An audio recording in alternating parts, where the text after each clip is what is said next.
pertama kali terima kasih sekali untuk para petugas yang hari ini sudah berusaha keras, ya, berjuang mati-matian untuk melaksanakan tugas dengan penuh tanggung jawab.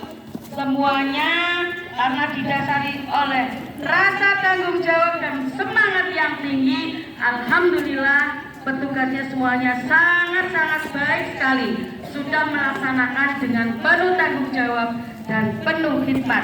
Juga para pesertanya Bu Guru lihat, ya, hanya sekitar 1, 2, 3, 4, 5, 6 yang masih saja usil tengok-tengok, masih saja belum bisa khidmat. Semoga di Senin depan peserta lebih baik lagi.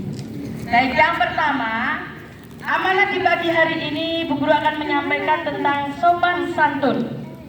Apa itu sopan santun? Ya, sopan dan santun, ya. Sopan santun adalah perilaku yang baik. Artinya